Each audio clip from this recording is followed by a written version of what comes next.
That's a rock and roll Back to the Future, Charles. How are you? Back to the present. Biden to the future. Well, you know, Charles, there's a lot to look forward to in 2020. I know.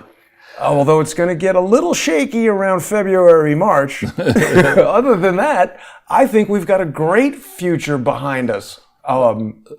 Whatever. Yeah. I mean, this guy is such a fuck up at this point. I mean, it really is. It's to a place where you just can't fix it. He's the stupidest president ever. Right, and I think that joke is an open secret now in Washington, D.C. I mean, we have, as of moments ago, the 25th sitting Democrat congressperson has decided not to run for re-election. Wow. 25. Has that ever happened before on that scale? I don't know the answer to that question. I suspect it might have, but it certainly augurs for a 2010 redux election. If you remember, the Tea Party election of 2010 was brutal for Obama and the Democrats, the Obama.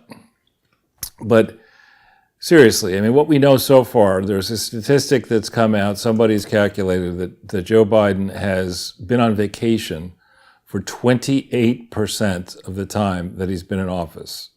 Over 90 days on vacation. 90 days. 90 days. That's counting the time when he's physically present as working. Right. And that's a debatable proposition as well. So you have that. Then he was on yet another. I mean, people were giving DeSantis, if you notice, the mainstream press towards the end of last year was saying, well, where's DeSantis? Where's Ron? Why isn't he working? And meanwhile, AOC is down in Florida on vacation. Wasn't his wife dying or You're something? stealing my punchline. Right? Oh. It's okay. But it's all right. But, he's with his wife who's got breast cancer. And I think, she's a beautiful woman. And not old at all. Well, many times breast cancer hits in the 20s, 30s, and 40s. And so she's just... They've either got 2 or 3 kids, and she, I think, was a newscaster. I don't know if she still is working, but so she's a professional woman. He's an accomplished guy. He's standing by her and with her, and the mainstream press is going to give a hard time, just as they did to Kayleigh McEnany, who had also breast cancer. She took the aggressive move, which some women do take, of having both breasts. There's mastectomy, and then cosmetic surgery. And the mainstream press actually ridiculed Kayleigh McEnany for that. What? Yeah, I mean, it's just these people some of them are despicable human beings. I thought they loved it when Angelina Jolie did that. That's the first time I ever heard about doing that. And I mean, again, everybody should make their own medical decisions for themselves. No, Jason. But to me, cutting off a part of your body so you don't get cancer in it. Right. That does not make sense to me. Well, apparently it does actually make good medical sense. For that particular type of cancer I just check it every week. Is genetic. No, it's genetic. And in the case, I think her mother had it, and maybe her grandmother had it or whatever, but certainly her mother had it. But we look at Biden, and this moron is on vacation all the time, pretending to work when he shows up, uttering nonsense, just as gospel. And we learned this week on the way back from yet another vacation at the second mansion in Delaware. And why you need 2 mansions in Delaware is beyond me. Why you need one? Why would you want one in Delaware? Right. He's from, in theory, representing Delaware. But why you would need? You're going to be up there and fly around the planet in your private jet with a fleet of idiots with you, complaining about everybody else's carbon footprint. And meanwhile, you and your wife, a supposed doctor, occupy 2 mansions. Less than half an hour from each other. They're both gigantic. And you're going to say that I need to care about my carbon footprint as you take a 50 car motorcade to go to the helicopter, to go 5 minutes in the air to get back to Washington, D.C., and not know when you get there that it's snowing and you're not going to be able to get out of the freaking helicopter, so you're stuck in the helicopter. Then your idiot vice president sends a tweet out as there's 50 miles worth of I-95 clogged in snow and ice. She sends somebody say, well, with the Biden-Harris infrastructure plan, America's back to work. No, you idiot. The people of Washington, D.C. have shut the place down because of this, this freak occurrence. It was actually an accident. And then yet another person. How do you bully this dude? This guy looks like he's twice the size of Kamala Harris, but he leaves because expanding claims that that Kamala Harris is a soulless bully? Well, obviously this guy's a white supremacist. He's racist. Exactly. And a misogynist. And he's got the Captain Kangaroo suit. That is the same color, isn't it? Yeah. Oh, he's using Dell. But you see, it's one thing, in certain disciplines, for example, I'm aware of a guy, I won't say his name, who was one of America's top takeover lawyers. And he was a force to be reckoned with. I mean, he knew every nuance of the law, every case, every regulatory thing. And he was about 4 feet 6 inches tall. What? And, really? Yeah, and he had this volcanic temperament. Wow. So he finally got bounced from a firm where he was a managing partner for throwing an ashtray, or it might have been a deal toy or an ashtray. Was this the Hillary Clinton law firm? but like at 60 miles an hour at the head of his secretary. I mean, he just wow. Yeah. And they just said, "Look, I'm not going to say the guy's name. I nearly just did, but they just said, look, this is enough. You're out of here." That's assault. Right. But when you see in certain types of like in I would argue in football, contact sport. You're going to see stars who are very, very aggressive, and in their personal life, in their political life, or whatever. That guy beat up his girlfriend. But to be in politics, where you're a servant of the people, and to be a bully, especially as a woman. I mean, I'm not aware of many female bullies, but I mean to be a bully with a horror. Okay, well, with a horror, sorry to hear that, but with a horror. No, but it's in professional settings, women can be bullies because they're not physical, but they control your job and everything. Right. A lot of bullies in L.A. I'm sure. Bull dykes or bullies? Just women who are production executives who, my opinion is they feel that they're in a man's world, so they have to be extra mean to... Right. But to see that in a politician, you would expect, the real standouts to be. Maybe George Washington was a bully. Who knows? Thomas Jefferson. I don't know. The wood teeth. The wood teeth would probably not cut How it with you. can those last for more than a week? I don't know. He's eating mush just like Biden. That'll be Biden's excuse. But so we start on Monday. He can't figure out how to get back from his mansion to Washington, D.C., and then they have the fake set. That's just ridiculous. It's absurd. You fool absolutely nobody. But now that the cat's out of the bag and people know that it's a set, it just makes him, you talk about Captain Kangaroo. I mean, look at this. It looks like, the Today Show or something. The Yesterday Show. The Yesterday Show. Tune in today to find out what didn't happen yesterday. It's the last year show, 2 years ago.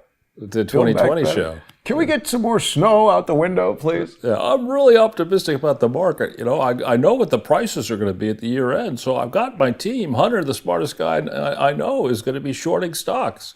You know what? This is why, Charles. Build back better. They're like, that White House, it's old. We're going to build back a better one. That's silly. LED lighting, fake snow. You're going to love it, Joe. It's just silly. Desk with a porta potty on it. Yeah, exactly. It's really, where is this thing supposedly? It's in his Delaware house, or is it? Oh, I thought it was right next to the regular White House, or in that monsters-looking Einstein, what is it? The Eisenhower office building. Is that where this is? I thought I heard that. Also, I just got breaking news that Sundance cancels the in-person program. Great, I don't have to go. For the film festival. Well, I know that sounds kind of inconsequential, but that's something that I used to go to all the time. And if you live in Park City, Utah, and they're not doing that, your year just got ruined. It depends on your perspective. If you're a skier, you're happy. Well, but I'm telling you, that brings a lot of business. Hotels, house rentals, the crazy situation with Uber. There's a lot of people going to lose money when that thing gets canceled. Now that it has been canceled. Are they going to cancel the... they said virtual. What about the Oscar Mayer Wieners? The Oscars? I read something that no celebrities want to present. Oh, no, that was the Hollywood Foreign Press. So that's the Golden Globes. That's the precursor to the Oscars. So if they cancel their in-person thing, Charles, everybody in Hollywood is a very... free-thinking, rigid, self-styled. Moral. They're not going to go along with the crowd just because those guys canceled it. Right. But I don't think it's, except for Spider-Man, Hollywood is kind of effed. Yeah, kind of like Biden. But then the other thing, which is hilarious, I mean, again, when people say I'm a political expert, not me, I'm a political, but somebody described themselves as a political expert. So you're an expert in fraud and corruption. I mean, that's what you want to brag about, that you understand how to break the law and nothing matters and there are no rules. And you're an expert in that. Good for you. But you look at, Chuck E. Cheese Schumer, who, in his Wikipedia entry, it claims that he got a 1600 on his SATs, at least the last. I mean, at a certain point, when you're 18 and you're enrolled at Harvard as he was, or 17 or 16 or whatever he was, you brag about your SAT scores if you've gotten a perfect SAT score. But if you're in your 70s, for Christ's sake.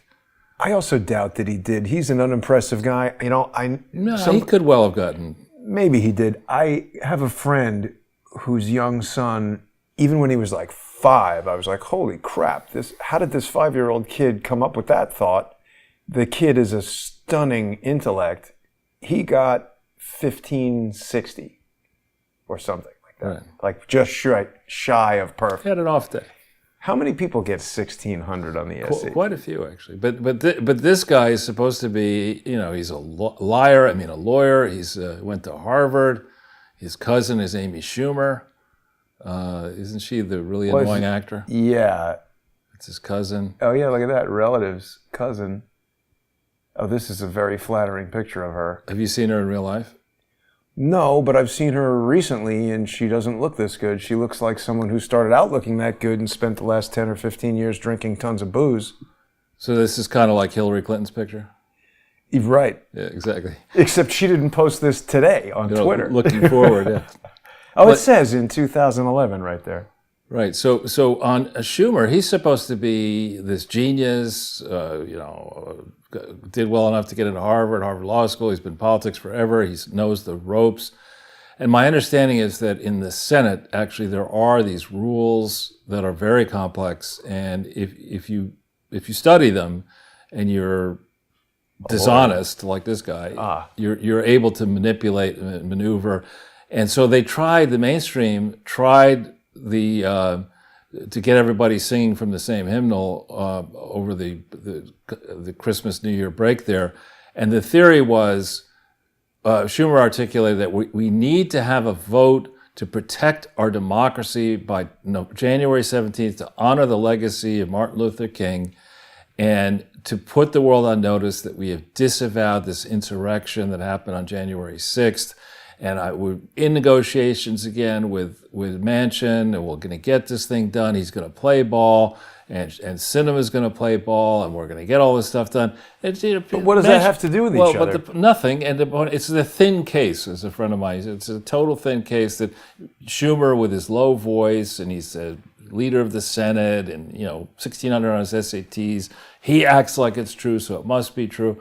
And it's just garbage. I mean, Manchin immediately came back, when he got out of, however he got through the snow, he gets to Washington, D.C., and he says... He's got a Maserati. He gets to Washington, D.C., he says, you're fucking crazy. I'm not going to vote for this Build Back Better, and you can forget about this voting thing. This is all dead, and it's totally dead. And so Schumer has shot himself again in the head, basically, because it's not like, Biden and Harris are clearly incompetent, and I don't say that lightly. I think that Obama, through his 8 years, made many mistakes, but he got away with most of them. Biden just has this uncanny ability to say, look, I'm about to fuck up. Watch me fuck up. I just fucked up. Aren't you going to call me on fucking up? Next cue card. Yeah. Oh, sorry. Yeah. Don't read the stuff in parentheses, right? Right, exactly. Oh, man. So was Joe Manchin, because he's from West Virginia. Maybe he wasn't stuck on the... I'm just making the getting stuck on the freeway part up. But he's... To go as a political exercise, to go in front of all the talking head shows, and they all coordinate, right? What has he got on this mask? That was like a Rothschild crest or something. Who knows? It's probably his daughter's CEO company. I don't know what it is. Oh, it's the seal for the state of West Virginia, probably. Is that it looked like there was an African there. Yeah, that's got to be the West Virginia state. What is it? Is that a black person and an Indian probably, and two white people? But in his, it looked like it was a black person. See? I think it's just dark printout. He just hasn't cleaned it recently. Of a strange variant. You know what? I bet you if you have a silkscreen print on a mask like that, if you went and did a study, that thing is probably capturing a ton of bacteria. Coal, exactly. He's rebreathing mercury from that. Anyway, we don't want to talk about. But I was on the subject of whether these people are competent or not. You know, you would give Obama, he did run, or whoever ran a great campaign in 2008. Got to give that to him. I mean, it was going up against dope McCain was like running against, I don't know, the plague, and he won. But and he seemed, he had has this uncanny knack for all of the many scandals that are around the Obama administration. That one, no, that's not a scandal. That's actually an accomplishment. We meant to do that. You know, and but so he kind of. Whoever is managing his public image, and I think there must be many people doing that, they are able to project a calm confidence, serene, in control attitude, and you know, even when he wears mommy jeans and a strange fucking helmet when he's bicycling, and you know, pretends that he loves skeet shooting, you know, without even knowing exactly what it is, you know. With all that, he did dunk that 3-point shot one time. When you rehearse it like 400 shots, and he gets 1 out of 400, but they show the one. Anyway, with Biden, it's just like the gods, the gremlins in media have decided that they're going to turn him into Jerry Lewis, which is not a stretch. I don't know how many of our audience remember Jerry Lewis, but in the various roles where he was just completely incompetent at everything that he did, compared to Dean Martin, who was drunk all the time, but came across he was in charge as if he was in charge. So here you have Biden. I mean, I shudder to think what the real meetings are like with Joe Biden. You know, it's probably the nutty professor, the nutty student, the nutty just fake student. Nut. But you know, Biden, I think, has cemented his reputation as an oaf. And he's not even been in office for a year. It's amazing. I mean, how are we going to survive? Does he become Dean Martin in this movie when he drinks the potion? Or I don't. It's been a long time. Isn't that the whole point of it, that the nerd becomes cool? It's a long time since I've seen that movie. I don't remember that movie. That's not the focus of today, of course, Charles, but it is very troubling. And I mean, look, I get a lot of feedback from people, comments and emails and all this. And you know, you've got to just go about your business. You've got to, I mean, what I was told by my great-grandfather, I had kind of like a brain trust? Well, it was like an archetypal WASP experience when I was 14 years old with my brother who was 12 then. He turned 13 on the vacation. We go out to Santa Barbara. We spend a bunch of time with my grandfather, who then, I was 14, my grandfather was... It's only 3 scotches. 72. And my great-grandfather was 101. Wow. And so the two kids are hanging around with, you know, the 72-year-old guy and this 101-year-old guy, and they were very nice to us. They spoiled us rotten. They took us to all these wonderful places in and around Santa Barbara and up to Spokane. They had a special, where they were from, and they had a special event honoring us where hundreds of people were flown in to meet these kids. And it was a very, very interesting experience to be around older people and to learn. I mean, I sat down once at the, it was the Ritz-Carlton, but I don't know what it is now in Santa Barbara. It's just a phenomenally beautiful setting. And I remember the conversation, you know, when you're 14 and you say, well, great-grandfather, what was it like when you were 14? No cars. No cars. I mean, he said, well, I was born in 1869, so we're talking 1883. You know, and so we had a conversation. His first memory was the Chicago Fire. 1883, that's that show. Right, I know. We haven't given props, actually, to that show, to Yellowstone, which I did I found the last episode to be rather disappointing. But they just had some things saying that it broke all kinds of ratings records. Because so many people like me were expecting it and watched it, and they really promote the hell out of it on the channel. It's Kevin Costner.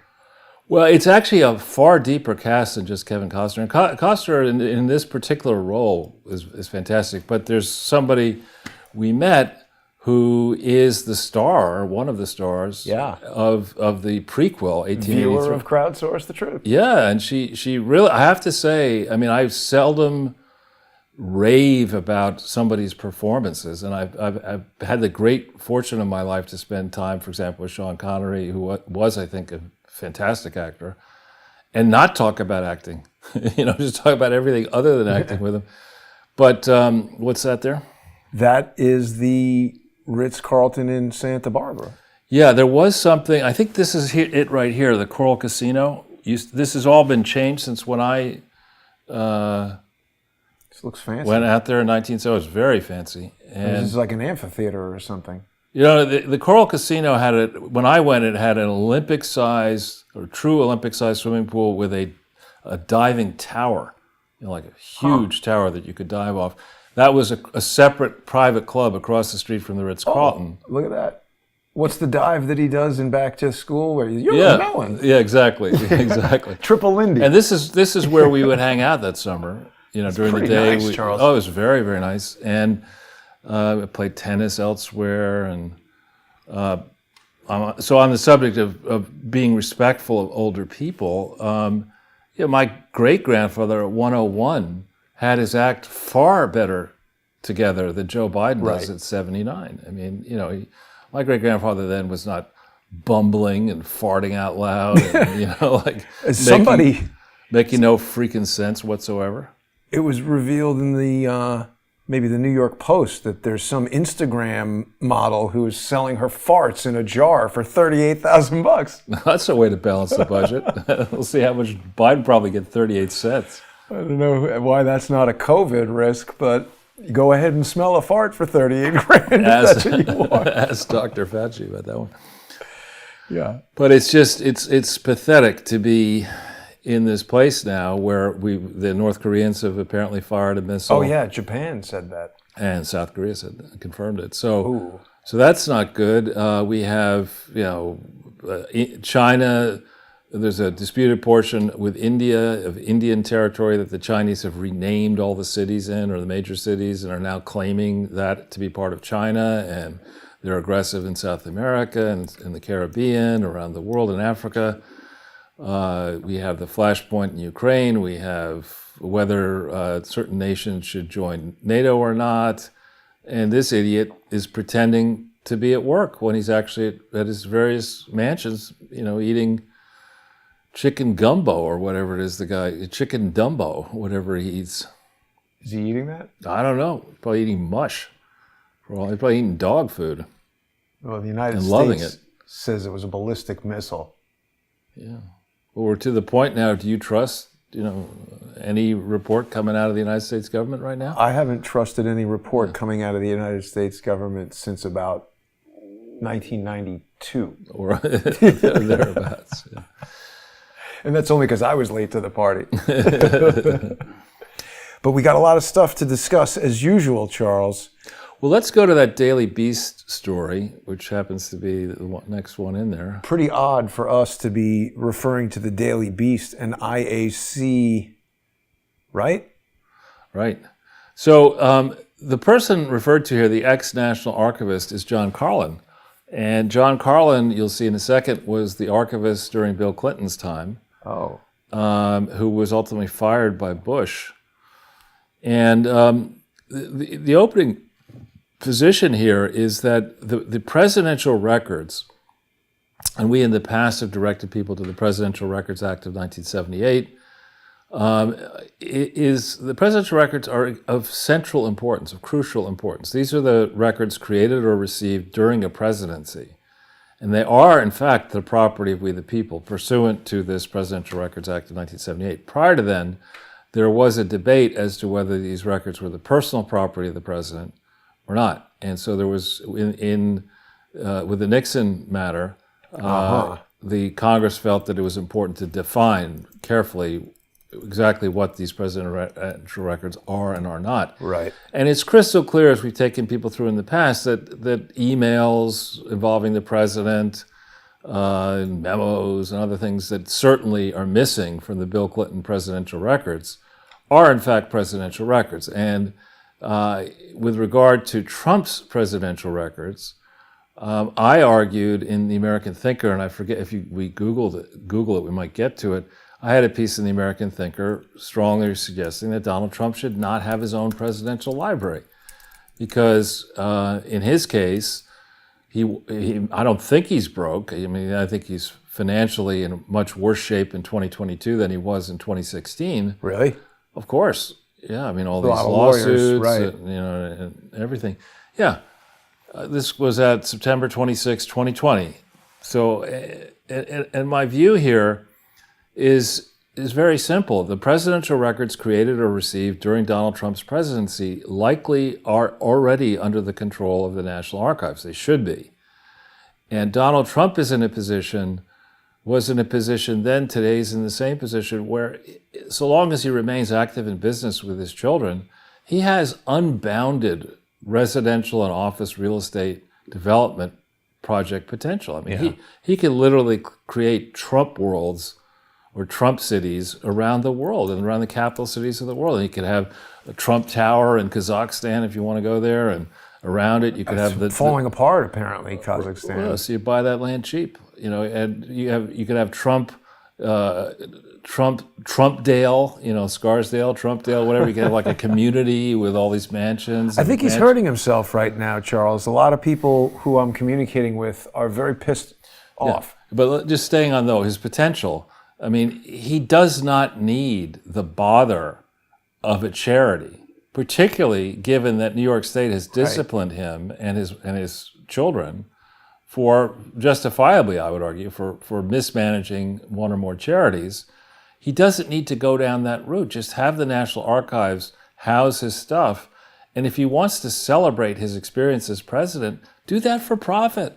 So have 100 $5 million mansions surrounding each Trump Tower or whatever, and just put those fuckers up and just sell them for $10 million each or whatever. You cost you $5, sell them for $10. Well, no, you could just close that Harry Potter museum on Fifth Avenue, and I mean, joking aside, he could just make the Donald Trump Presidential Museum in Florida, New York, Washington, D.C., wherever the hell he wants, and people would go. And he could say to the National Archives, look, I would suggest respectfully that let's have our entire set of records that are not classified. Remember, they I believe after a period of, 12 years, all the records have to be unclassified. They don't do that. But they should do that. Anyway, so you would have an arrangement with all these different Trump towers around the world that you could go into a conference room and you could access the National Archives and you could see all this stuff. Let the National Archives pay for it. Don't have to, create the charity and do the paperwork and do the filing. Just let the National Archives do all that shit and keep your personal stuff private. Just say, look, I'm not going to tell you squat about the finances of this thing. This is a private company. Fuck you. What's the answer to all the people who are saying that Trump is trying to, keep his text messages from the January 6th committee and all that? I mean, I think the president has a right to see. The most important thing, I would argue, the most important argument I've heard is that the president of the United States is, in theory, if not the most important person in the world, one of them, and he needs the ability to seek counsel in confidence of trusted advisors. If you make it possible or likely that all communications with the president are going to end up immediately in the public domain, nobody is going to be willing to give this guy any counsel, right? And anybody who's been through, I'm not saying I've been through presidential level stuff, but I've been through big company contested, actively covered covered stuff, and very frequently, even on a day in question, where you are at the center, you're deciding should United Airlines don't launch a bid or not, and it's up to me to tell the board what to do, what I think they should do. Even on that day, I may change my mind during the course of the day based on stuff that could happen. Something new, right? Back and forth, something comes out of the blue that has just happened. And so if you look at the conversation at 10:33 in the morning, Right. where I say categorically it's X, and then at 3 o'clock in the morning, Something changes. something has changed. You say, why did you change your mind? Because shit happened, man. You know? They're getting into inane stuff. They're like, oh my God, Sean Hannity texted him. And? Yeah, I And know. like, oh, we watched it on TV. It's like, well, basically everybody who wasn't standing in front of it did that. I mean, who do you think? I mean, I love Joe Biden's text messages. I mean, what do you think they're going to say? He's like, That's a pretty color. Let's go, Brandon. no, it's going to be like, words are looking through, and the response is, Joe, the phone is in your pocket. Right, you're butt dialing me again. Sorry to butt dial you, G. His butt might be the smartest part of his whole body. But so this whole issue of the presidential treasure trove. I have said to you that I think the period back to 1989 is a very special period. We could debate going further back, but 89 forward is a period where America embraced this notion of unregulated globalism, and where the capital of unregulated globalism shifted to New York. A lot of big multinational New York City. A lot From of big London? Well, no, from across America. People started to come back to New York. A lot of big companies came back to New York. A lot of good things happened all at once. And in that time frame, particularly 89 to 2001, it was a unipolar world. China was not up and running yet. India was still socialist until about 95 and was transitioning out. And America was really unchallenged. We were kicked ass in Kuwait. We proved that our military capabilities were actually back after Vietnam. And Europe was, in theory, trying to unify, but hadn't derived any benefits from it yet. So that was a very interesting period to study when Bill Clinton was president. And now to go back, George H.W. and Bill Clinton were president, and now to go back and say, well, who the hell was selling out to the Chinese? Why were we letting them into the WTO? Who benefited from doing all that? What dirty deals were made? How can we discipline these people? Gordon Chang, who we've had on several times and is a prince of a person, is on a campaign now to bring our supply chains back into this country, to punish China. And he does that as somebody with relatives inside China. He's against the Chinese regime and for the Chinese people, and I agree with that. Charles, what year was it, do you recall? So Bush was the president from 89 to 93. Right. So when did he make that speech at the UN where he's like, the new world order? And I was a kid and I was like, But now, that's what he was talking about. Exactly, and there's a book. He did a book with Brent Scoundrelcroft, who's dead, I think. If you Google George H.W. Bush and Brent Scowcroft and book, you should get to it. And it's about this. It's about the New World Order. Wow. A world transformed. That's it, yeah. What the hell is he writing about there? That's just what you're talking about.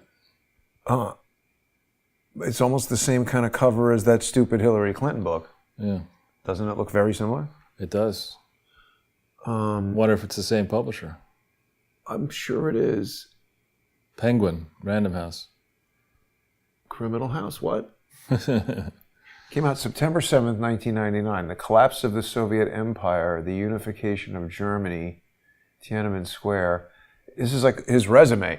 Right. We put 9/11 on there and... Yeah, getting paid a lot of money for a crappy speech. You know what, Charles? No, this is all stuff that they orchestrated. The Gulf War. Well, I think the point is that whether you're interested in politics, woke progressive, a conservative, an intolerant conservative, whatever you want to say, the presidential records include evidence that is worth considering carefully by people who have time on their hands and are not tied into the moment of the election or whatever, but can now look dispassionately back and say, what the fuck were we thinking we were doing here? And, are we truly better off? If not, how much worse off are we? And who benefited from selling out to the Chinese? And how do we hold those people to account? And what was a mechanism for trading, what is an excellent mechanism, in quotes, excellent, for trading money for influence? And the answer is these presidential foundations. H.W. Bush had one, more than one actually, foundation. Clinton's have many. Obama now has a bunch. We don't yet know what Trump is going to decide to do. But this whole tactic of using a leaky foundation to get money sent towards you and the people that you would otherwise have to pay with your after-tax income, Right. and to conduct meetings that you get a lot of publicity, where you pretend that you're doing good things, in reality you're doing horrible things. That whole tactic is one that we accept. We say, oh, okay, that's fine. Do you recognize this guy, Charles? Shazavakili or whatever. Yeah, Shally Cashfully. So his father was a Waffen SS officer. Qualified for the job. I mean, Put him it on the seems Joint a little Chiefs. too close to be the head of the Joint Chiefs of Staff, doesn't it? But according to David Hawkins, this guy, Shally Cashfully, at some point during his career, went to China and gave a speech where he said he's been ordered by Bill Clinton to turn over all the ballistic missile information. And well, that's what they paid for. That's what they paid for. Well, actually, before we get deeply into this, I think we should look at that crowdsource. Is that the January 6th thing, the next one in there? no, that's over here. Oh, okay. You want to leave that? Yeah, I think we should just remind people. I don't know. I joked on Twitter yesterday or today, I think, that I'm finally thawed out following that trip January 6th. I mean, do you remember how cold it got? I do. I mean, it was freaking cold to be out there for 5 hours. And I wasn't, holding the camera, but I've been encouraging. I did a bunch of print interviews that'll probably go out tomorrow. And in each case, I encourage people to go and watch this 5 hours that you shot, nearly 5 hours of us walking around Washington, D.C. And there are many things to me that were, when I've watched, I haven't gone back. What's that? Oh, Antifa, was it? It's just the graphic that I made because after being there, I determined that it was loaded up with Antifa. Right. And so one of the things you notice when you look around is you see that there are quite a few people, young people in Black Bloc and other, who do not look like they belonged as part of They have the masks on. Right. And then as we were standing in front of the Capitol, watching people mill around the Capitol, then we saw the very athletic people. We never got right up to the Capitol, but to go up those, whatever you call them, the ladders, the pylons, to get in there, as people did at the end. Well, it was like a camera tower or something. It was, you had to be in really good shape to be able to do that. These were not like 8 foot ceilings. Scaling the walls. Yeah, it was really hard to do that. So here we have nearly 5 hours of tape. I would suggest that it's probably 2.5, 3 in front of the Capitol, maybe just 2 in front of the Capitol. But if people were interested to try to get a flavor of what was going on, this was until people were encouraged to breach the interior of the Capitol. It was a very nice day, actually. It was freezing, but it was people were. I don't remember that. I mean, I remember when we say it, but my recollection of it was, this is amazing how many people are here. And, oh yeah, and I remember we were sitting in. I forget which hotel we stayed at. We stayed at a nice hotel, and was it the Willard? Mayflower. We stayed at the Mayflower. That's right. And so but in the morning, I flipped on my TV, and there was some know-it-all NBC idiot saying, well, there's only about 10,000 people who've come for this, I think it's less than that. And, we go out there on the mall there, and it's just obvious that it's a massive, huge throng of people.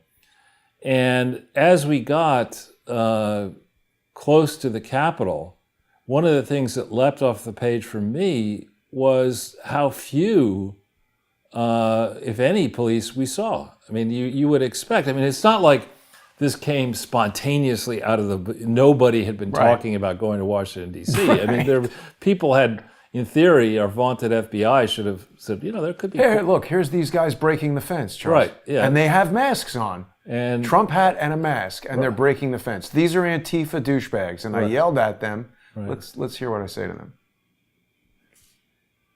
Yeah. Can you go back a little bit? Yeah, we'll go back. Let me get that. Always just cower down and take it too. Maybe everybody's starting to get pissed off for once in life. Yeah. How about a drone? Somebody should just put up a drone.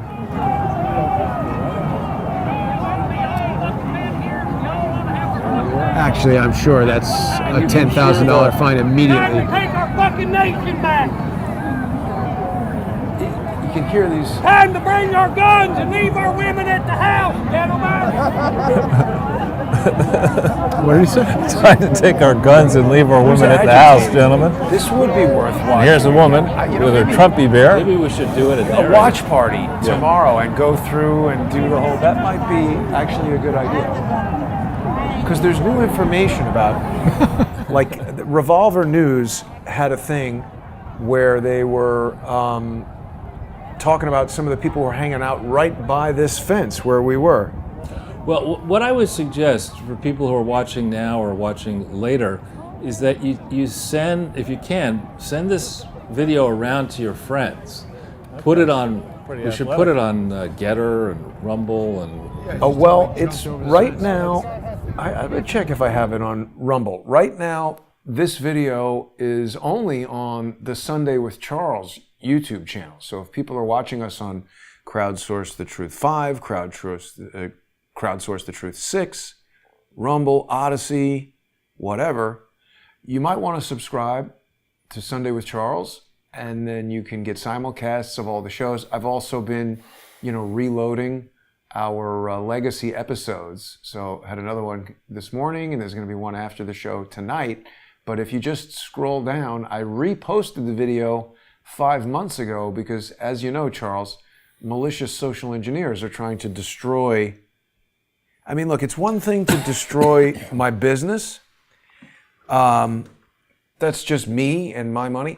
But the thing that really upsets me is the destruction of the work. Yeah. Because even after I'm dead and gone and don't need money, there's stuff there that has historical value, and for people who want to study it and learn, even if it was wrong, it has value to go back, look at what we thought then, and then we found this out later. But by destroying it, people dumb. Yeah, but what I was going to suggest, if people can watch this episode and circulate it around via email to friends, encouraging them to go back and look, it's a lot to ask to go look at 5 hours, but the mainstream press is, convening all these expert panels to talk about how we nearly lost our democracy, and we're a republic, by the way, but and isn't it horrible? And Donald Trump should never be allowed to run for office. Nobody had anything to watch the goddamn 5 hours and see for yourself what it was like. In the main, it was people concerned enough to shoulder the cost of transportation and from lodging all over the country. And we met people from California, and Arkansas, that nice couple who said a few things on air that maybe they shouldn't have. But we saw a lot of troublemakers, though. Yeah. And we saw little evidence of. In fact, we had a conversation with one guy. I was going to find that actually right now about how how come there aren't more police? Now wait a minute. I did actually run into this guy somewhere else, and he said, "Oh, we met in D.C." and I didn't remember it. Yeah, I remember that. In Philadelphia, I think we ran into that guy. Maybe that's right. Well, but it was right around here, I think, that we were speaking to an Antifa in disguise fool. Yeah, but you can look at your face, don't you? You look cold. I mean, I'm not denying that it was cold. I'm just saying I was overwhelmed by so much of the other stuff that was going on that I primarily remember that. These guys were, I think, Cubans for Trump. Right. Well, let's not do it now if we're going to maybe do it tomorrow. But there's a lot of good evidence here. And of course, Shifty Adam Schiff has not contacted us. And nobody from the January 6th Commission wants to take a look at this. But in the main, these are ordinary cross-section of Americans. When they're blacks, they're Hispanics, they're whites, they're Asians, they're young, there's old, they're people, Republicans, they're Democrats, they're people who are not in either party. And you contrast this with the several BLM riots that we went to. I mean, people were not advocating for the destruction of America, which Hawk Newsom's girlfriend, who was running for freaking Congress, and it said in Columbus Circle, we had her on tape and we followed them, walking right behind the gigantic Hawk Newsom and his gigantic girlfriend. And, they were talking about, we're not talking about changing America, we're talking about destroying America and starting, that's okay. I'd be like, yeah, I'll vote for that. That's okay. But, this is an insurrection where we nearly lost the country. And I think it's just not correct. Not what we saw. Yeah, and I mean, the biggest issue for me is that, look, obviously not everybody who went in there was an Antifa person dressed up as a Trump supporter. But the event, in my view, based on what I've seen and the people, and even people I've interviewed like John Sullivan, it was a planned hoax event where subversive infiltrators convinced, and we see that guy Ray Epps who's going around the night before finding the drunkest, most rowdy 20-year-old gun-carrying person he can find. Be like, you have to go into the Capitol. And now the FBI is not questioning him. Some newspaper went to his thing and he was like, get off my land. And, he's in Arizona where if you step one foot there, he could shoot you.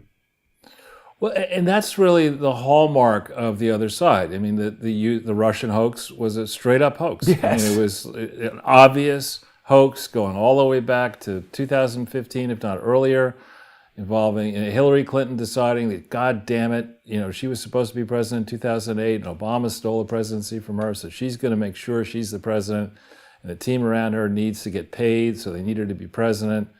And they rigged those primaries, and they attempted to rig the general, and when that failed, they did their level best to obstruct the Trump presidency. They're doing their level best to obstruct due inquiry into what truly happened, to Durham's inquiry, and that's the way they roll. I mean, Hillary, her whole life, if you go through step by step the major events in her life, they're all hoaxes. I mean, there was no class speaker at Wellesley, but they decided they wanted her. She wanted to give a speech. She wanted the publicity. She wanted to get into the Time and Newsweek magazines or whatever. So they negotiate the ground rules. She's going to give this speech. The content is approved by submitted to the administration events. She theatrically rips it up and tears a new asshole to a black Republican senator who was there at the commencement being honored. Wow. That's the way she is. I mean, that's just such bad form. Right. But why do they, they have it here. They say, Well, I don't know if this is what she said she was going to say or what she did say. You see, so... Well, I bet you it might not even be recorded. It probably was recorded. There you go. Yeah.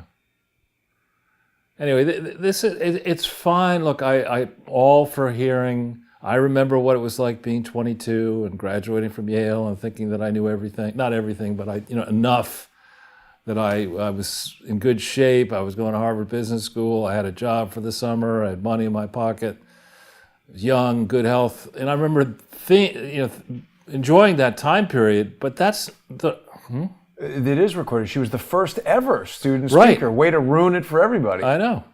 And there's a great article by a mother who was at this who described what a horrific experience it was, how this snot-nosed kid, Hillary Clinton, ruined it for everybody. Yeah. Well, if you think about it, back in '69, college wasn't as incredibly expensive as it is now. I mean, college today is off the charts expensive. But it was larger expansion than inflation. Way larger, exactly. And the people who go there are the global elites. So they, some of the kids' parents have private jets and live these big lifestyles. And you show up there, and it's not just simply paying the tuition, the room, and the board. You got to have spending money and clothes. Those are more expensive, and travel, whatever.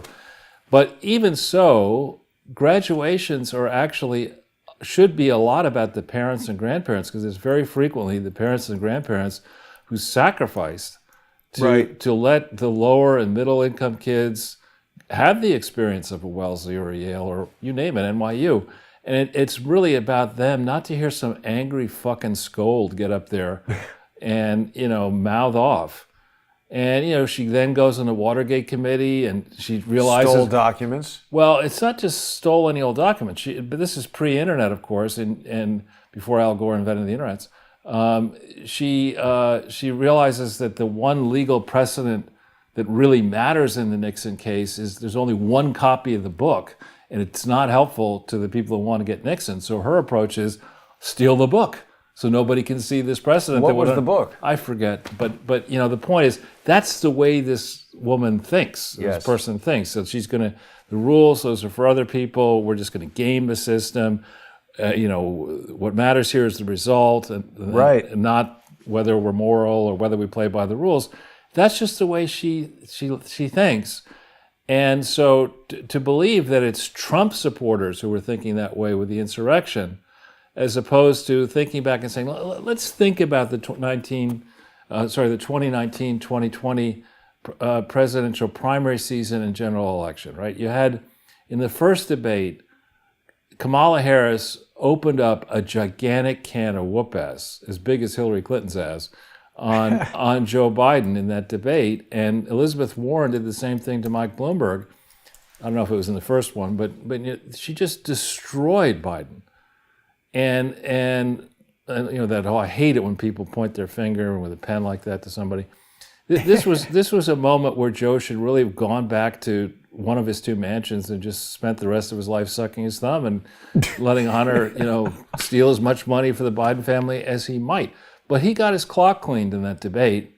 She was riding high. There were talks she's the front runner or whatever. Within a month, she's down to like 3%. How did that drops happen? out. Well, because I think Jim Clyburn and the other people in the Democratic Party said, look, we got a plan to roast Trump, make sure that he doesn't win. We don't want a strong personality in this president. We need an idiot. Who's the biggest idiot we can find? Joe Biden. Let's put him in. And then, honestly, you know, I think people get into good speeches by presidential candidates. I mean, there's a tradition in our country, going back to the Lincoln-Douglas debates and maybe earlier, that Americans who care about politics like to see a presidential candidate get up and give a rousing, meaningful speech to a raucous crowd, particularly in the closing days, weeks of a presidential contest, because it means you're fighting for the job. You're trying. Right. If you're not going to fight for the asleep at the wheel. Yeah, and Biden's campaign appearances were about as exciting as somebody reading, you know, a 20-year ago version of a Korean language. I mean, in English, a Korean-produced television set instruction manual, you know, at 70 decibels. Yeah, exactly. But really, when we remember the various events that he had at these car dealerships, there was like nobody there. The same Jeep. Yeah, nobody's like brand there. New. Nobody cares. Yeah, they It's just like, rolled out the cars from the dealer's lot and pretended people were there. right. And then, you know, Trump is way ahead on election night in key swing states, and you wake up in the morning and suddenly, magically, he's behind in every key state. And it's the people in media are supposed to be the ones who are cynical, who ask the questions, who are never satisfied with answers, and somehow you're a conspiracy theorist if you look at Trump, who packed the house. I mean, he went around the country. He is an old man, full of energy, and I think he used teleprompters a little bit. Yeah, he did. You could tell when he was on and off. He got much better at it towards the end of his presidency than he was at the beginning. And he definitely had a formula, the same song, the same approach, thank the crowd, thank the all. Yeah, I know, but he had, but nonetheless, he could get up there on. I loved it when he would start talking about Hillary, and instead of calling her crooked Hillary, call her crooked, you know, and those kind of things. I mean, he really is had funny. He had this stuff going, and Joe was about as exciting as, you know, 4-week-old stale bread. I mean, it was just. His message sucked, his delivery sucked, and it is completely reasonable sitting here in January 2022 to say, now wait a minute, are we certain that the tabulated results for this election, are we certain that that there's integrity there? And I'm going to go, let's go, Brandon. Yeah. I agree. You from Oregon? Well, I mean, of course, that is threatening the Republic to say, let's go, Brandon. All the images of whatever that Kathy weirdo, Lee, cutting off Trump's head and Madonna giving a speech, blowing up the whatever. Right. That's fine. But let's go. Oh, they just announced today that guy Brandon. Somebody wants to sponsor his race car with "Let's Go Brandon," and NASCAR said you can't do that. I know. Why? I love it. I mean, he's going to be more popular now. Absolutely. Who knows any NASCAR driver except that guy? I mean, if Saturday Night Live had some real writers, you'd do a cabinet meeting, where you'd start out and you'd have the chaplain come in and say, "Let's go, Brandon." And Biden would be going, "Let's go, Brandon." And he'd have some dance routine where he'd, "Let's go, Brandon," But people want me to visit the Let's Go Brandon store. Yeah, we probably should do that. Okay, so let's talk a little bit about how over the top the coverage is of Bill Clinton. Now, this is something in the New Yorker. I used to like the New Yorker for the cartoons. There's, I think, a guy, Bill Hamilton. I think it's the guy who's William Hamilton. Yep. Who's very funny. I don't know if he's still alive, but anyway, look at this title here. This is September 11th, 2006. Bill Clinton's quest to save the world, reclaim his legacy, and elect his wife. Oh, God. None of which is lawfully possible via the Clinton Foundation. None of it. Also, none of it happened. Right, but I mean, he never had it. In September 11th, 2006, I mean, it's kind of like base principles if you're a politician. Your wife has been representing New York State since January 3rd or thereabouts, 2001, as a senator. She has multiple offices in New York State for constituents to interact with her. Her husband has this Clinton Foundation, and it has not bothered to register in New York State at all. Something it waited to do until July 29th, 2009. And yet, the New Yorker magazine, which is, in terms of fiction writing, it is a high honor to get something published, fiction writing, in the New Yorker. It's extremely difficult to do that. And it's viewed objectively by people who care about writing. That's you get into the New Yorker, that's amazing. So here's some fiction. Well, this is actually supposed to be nonfiction. Right. And no part of this article, when it comes to the Clinton Foundation, is factually correct. Nobody has done any fact-checking of this. Nobody has bothered to see whether this thing ever had an audit, ever filed anywhere to be organized lawfully. New York, any state, has disclosed any of its defects in fundraising in multiple states like Mississippi, with its fundraiser in Pennsylvania, and on and on and on. And here's this glowing article. This guy, David Remnick, if we look him up, see what his title is. I think he might, let's David Remnick. What is he now? I mean, he might even be like an editor or something of the New Yorker. Yeah, editor since 1998. Huh.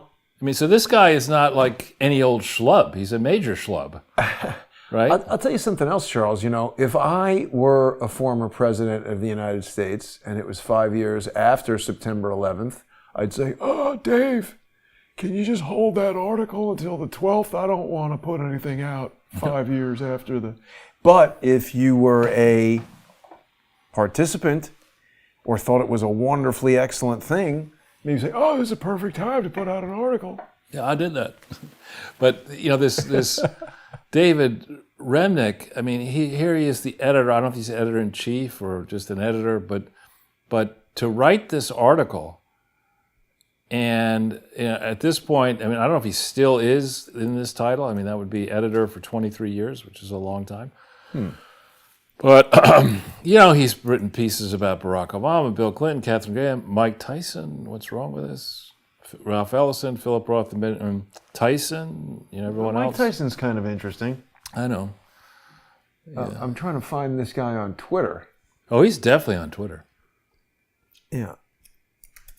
He's probably got several 100,000 followers, if not more. I would hope. But to miss, I mean, mind you, this is precisely in the moment where Ranbaxy is actively under investigation and the investigation's widening. Bill Clinton's taking... No longer include... This guy is just so freaking biased. Well, but he's tweeting this here from the New Yorker. Maybe he doesn't have Twitter. Well, what if you Google, put in @David Remnick? I am Dr. Remulek. David is Remnick. So that's locked. Doesn't seem to be him. Yeah, that's what I'm saying. I couldn't find him that easily. I don't know. What about uppercase D, uppercase M? Well, I usually R, rather. What I do is.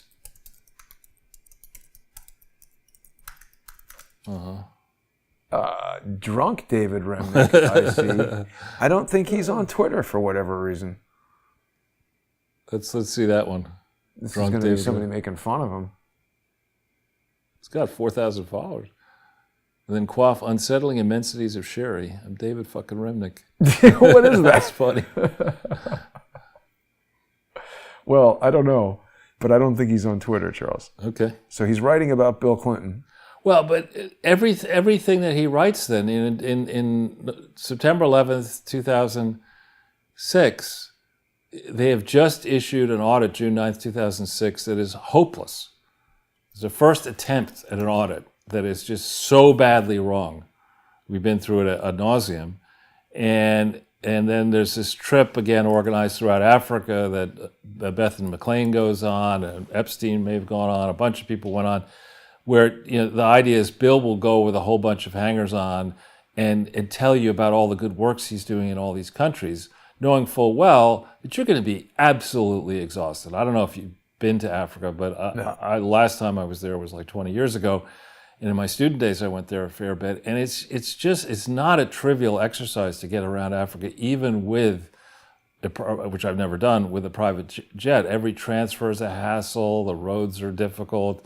You get to your hotel. You're like crashing into things, and then they're driving with no windshield. Well, yeah, that happened to me, actually. We could call David Remnick, but I can't seem to. Oh, this will tell me if he's on Twitter. But the point is, so Bill had a bunch of people with him on a tour in 2006. Bethany McLean wrote about it, and he was in the process of writing his book, Giving, which I call Taking, about his charity world. That's published in 2007. They're teeing up for Hillary to run for re-election as senator, and then January 20th, 2007, to announce her historic quest to be president of the United States. And so this is a puff piece. And it's a shameless puff piece. And in reality, the folks at the New Yorker and New York Times and the mainstream lefties should have a lot of interest in what we've been reporting on, in distributing adulterated drugs, killing Africans and killing Indians, in getting the world to embrace hysteria about HIV and AIDS that's unfounded by the evidence, to take credit for solving the crises they have created when they have only compounded the crises and allowed billions, tens of billions, maybe hundreds of billions or trillions of dollars to disappear that should have been spent in our inner cities, in our country, and if not there, in other places in the world that really need help. Instead of focusing on that, they're praising this Bill Clinton, and it's disgusting. I mean, you would hope that there'll be some self-loathing because it's long overdue. There's another one here, Clinton Unbound. The next one. There you go. Yeah, okay. Few American presidents have had more impact out of office than they did in the White House. Okay, you were a disaster in the White House.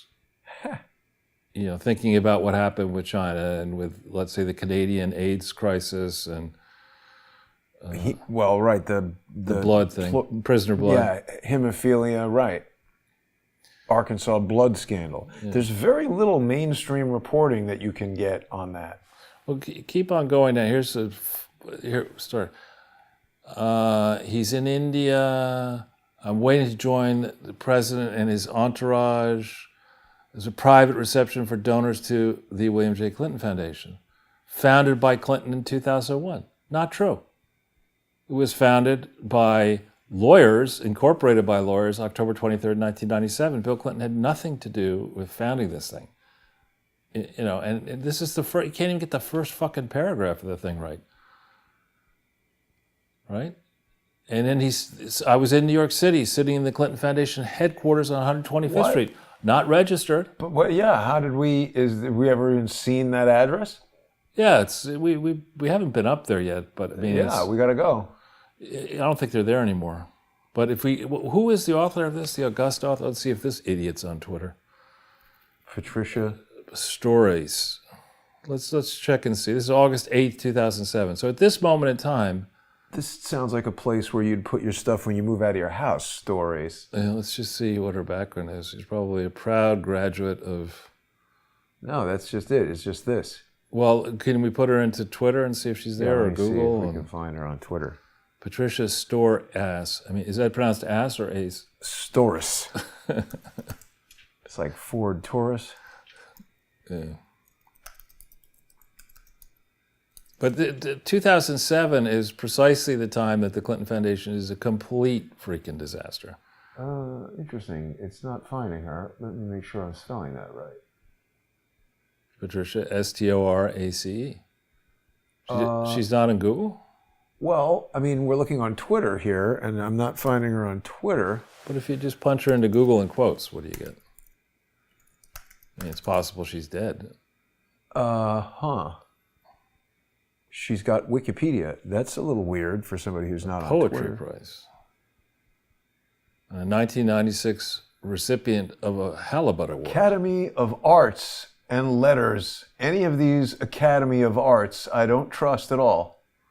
She's went to Mobile, Barnard, Alabama. University of Cambridge. She lives in New York City. But she's a poet. So why is she She writing? doesn't know shit about charity. Maybe she's a charitable poet who knows a lot about it. Let's get the world's smartest poet to write an article about a charity that doesn't exist, because poetry brilliant. is about fiction. You know, Hire this man. get that person in. Let me just see here. Well, that is weird to me that somebody is writing for...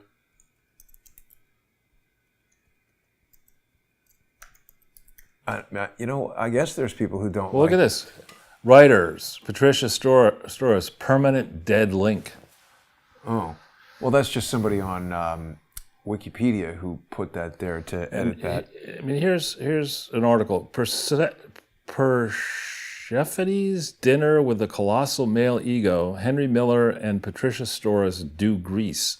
Modern Greece. Well, here's a profile of her at the Whiting Foundation. I've never heard of the Whiting Foundation. Doesn't mean it isn't something serious, but... It's got to be racist. Reared in Mobile, Alabama. A word I would not use. Well, she is friends with Bill Clinton, so that makes sense. What's this big medallion around her neck? I don't know. Well, But she educated at Columbia and the University of Cambridge. I mean, evidently, not an investigative journalist. And so. University of Cambridge, that's in Massachusetts? Or No, that's the English one. So... Not a Rhodes Scholar. No, I know, but it's pretty close. Maybe she won some award to go there. Well, Anyway, she doesn't know shit about charity. That's that's for sure. Well, let's bring people up to date with some more minutia, if I may. Let's go into let's go in here, and let's punch into the charity name. Let's punch in Clinton Foundation HIV and submit charity search. And hit that blue link and go to the bylaws. Well, actually, go to the articles first. this? Yeah, 68 view. It's lower left. Article 7. Next page. Article 7. Okay, purposes. Okay. Now, Jason, I want you to read to yourself, if you would, this Article 7 purposes and tell me whether it explicitly describes a tax-exempt entity. Well, the purposes for which the corporation is established are exclusively charitable and shall be limited to bringing high-quality medical Not care low. and treatment to people Not living animals. with HIV and AIDS, to educate the public about HIV/AIDS, prevention and treatment, and to improving health delivery systems for HIV/AIDS patients in resource-poor areas of the world. Well, I have to say, Charles, as a layperson reading that, I think most people would say, well, they're trying to help people with AIDS. That's charity. Okay. Wrong answer. So you look at that, a charity can be subject to paying taxes, right? You're not necessarily tax exempt by being a nonprofit, right? Oh. You can be, this does not say in the first sentence, in accordance with IRS section 501c3 and subsection blah, blah, blah, blah. This just says exclusively charitable. So you could be non-tax exempt. And let's look at each of these things. Limited to bringing high quality medical care and treatment to people living with HIV/AIDS. You can do that for profit.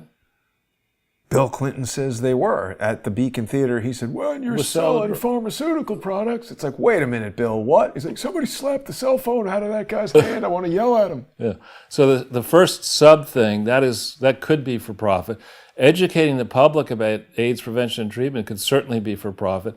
And improving health delivery systems by, getting GE equipment sold around the world for HIV, that's also could conceivably be for profit. So on the face of it, the articles here do not describe a tax-exempt entity. And if you had a real Federal Bureau of Not Investigating Anything and a real IRS and real people taking the real rules, the organizational test, you would look at this and say, just on the purposes section, this fails. This entity is describing purposes which are not exclusively tax-exempt, and gives latitude to the entity in question to engage in behavior that's outside the charter of a purportedly tax-exempt charity. This is before you get into the question of who at the Clinton Foundation has any legal authority to invest in this activity, to shoulder the cost, the legal cost of putting this together, to cause Bruce Lindsay in the name of the Clinton Foundation to have the Clinton Foundation be the only member. So this is a problem. If you go further down the page, I'll go over this very quickly. One other quick question, Charles. What about AIDS? I mean, like, you would think somebody starts a charity, like Michael J. Fox has a charity for Parkinson's. Yeah, because he has it, so that makes sense. Other than having sex with lots of hookers, what does Bill Clinton have to do with AIDS? I mean, I remember when I bought my property, my first property was April 15th, 1983. And it was basically a modern ski house on the side of a hill, surrounded by 25 acres of woods. Mosquito heaven in summer. Oh boy. Right? Not good. And, so I was really excited to have this thing as a 27-year-old. Looking forward to the ski season, which was a good 7-8 months away from then. And then these stories start coming out in the Rojan, whatever it was, ROEJAN something or other, is the name of the local weekly newspaper, about how AIDS is carried by mosquitoes. Oh. And I'm thinking, this is genius. I live in the village, and I have now I'm married, and I've got this weekend house in mosquito where I am, target number one. If AIDS is carried by mosquitoes, I better just get used to having AIDS. And of course, that turned out to be bullshit. Yeah, look at this. It says mosquitoes and other insects lack the receptor HIV uses to recognize immune cells. This means that mosquitoes can't get an HIV infection. Which was good news. But there was a time period in the beginning, though, where... Wait a minute.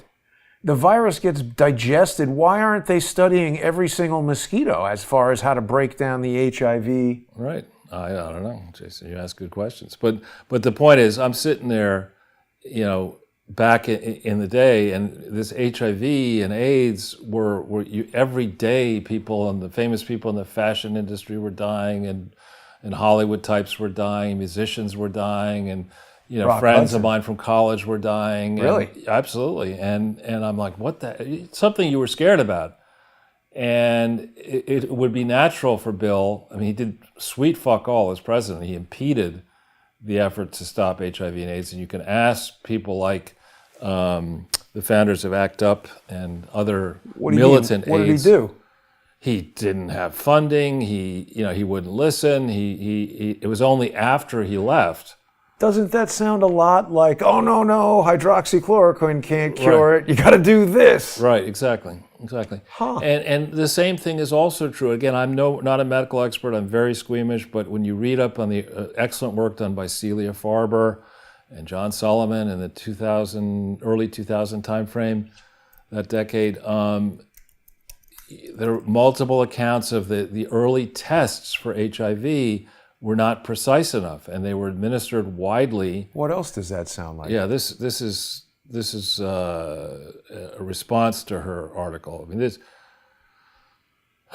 Yeah, March 2006 is when she had this piece that she just got raked over the coals for it. But it was a very thoughtful piece, I think. And I've spent time with Celia. She's a wonderful person, a thoughtful researcher, and a great writer, actually. But anyway, so in the beginning, Bill pushed these tests that were imprecise and gave rise to estimates, very high estimates of the prevalence of HIV and AIDS around the world, and became the key evidence. Those estimates became the key evidence to support the Global Fund and giving tens of billions, ultimately hundreds of billions in time, to, in theory, fight this crisis. And it was the kind of thing, it was a bit like global warming is today, that, who could be against, who cannot be concerned about HIV and AIDS? Of course you have to be concerned about it. Same thing with global warming and this hysteria about it. And shame on Fauci. I mean, he played a role in the HIV/AIDS thing. There was an original theory that it was primarily, after they got past the mosquitoes, it was thought that HIV would be primarily transferred by blood.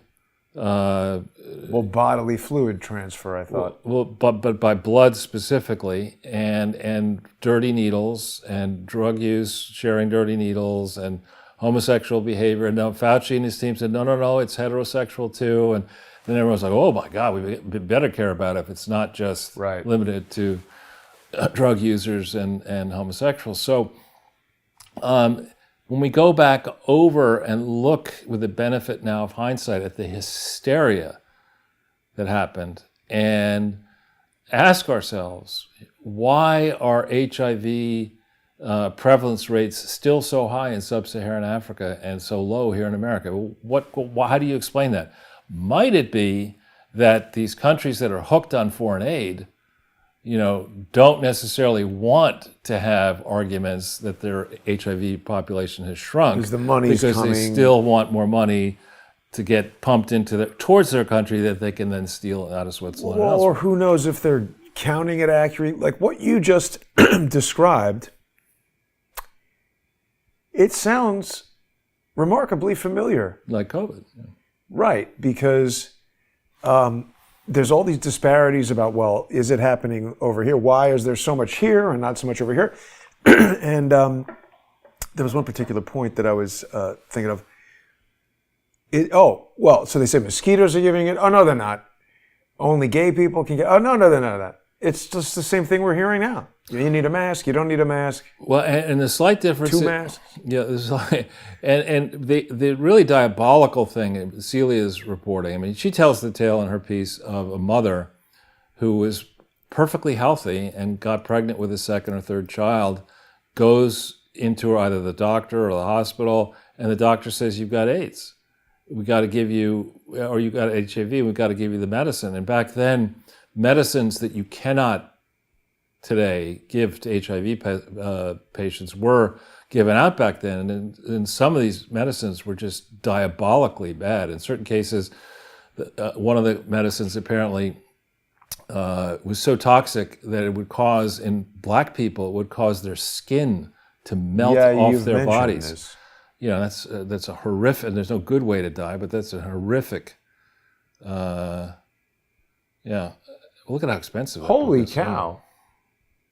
Well, this is what they do when they don't want people to get it. Right.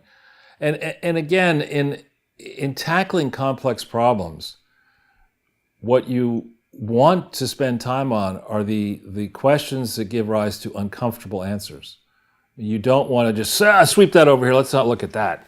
I mean, if you've got a vexing problem like HIV and AIDS, and if you're today in a place where if you get HIV, chances are you will die of something other than AIDS when you die, because the HIV antiretroviral treatments, in combination with changes in your diet and other things, will let you live out a full life. And that's good and bad news. It's good news for you because you get to live Well, but that drug regimen is like got to be tons of money. It shouldn't be, and the generic versions are very inexpensive. But for a long time, Bill Clinton and others conspired to make sure that you couldn't get those generic versions inside the United States. Ira Magaziner was a key piece of that. So, this tale that because you care about AIDS makes you a virtue signaling good person who should get an 8-figure book account and a Netflix project, that's just bullshit. I mean, and honestly, people, I think about, I have the benefit of having been raised by a nuclear physicist who has patents and, still is active at 95. Do you have a particle collider in the house? Of course. Why not? I've got 3 safe. Yeah, exactly. No. But Little one. but when I think back to, he was on the inside front cover of the 1966 AT&T annual report, working on integrated circuits, or about to become working on integrated circuits, and he was involved in many different hardware and then later software projects. And when he treats a problem, he doesn't even rush to solve the problem as stated. I mean, the first thing that he will think about is, are we asking the right question? Is this the correct? Is this really the problem that we should care about, or is it just a portion of a much bigger thing, or is it already been solved? I mean, he'll take a lot of time thinking it through and go down a lot of blind alleys before ultimately coming to a conclusion. And people with that hard science discipline, who won various prizes as a high school kid and then, did well at Yale, 3 degrees of stuff, and then a postdoc with Neil Bohr, somebody like that is very well suited to the hard sciences. Bill Clinton, who's a skirt chasing, some would argue, as governor, he was doing coke with his brother and a wild man. People have testified to that. Right. I mean, his scientific theories of AIDS and other things are not things that I would spend a lot of time thinking about. I could smell it. Right. This one's good. And so, and to put... What was that guy's name? Dan Lasseter.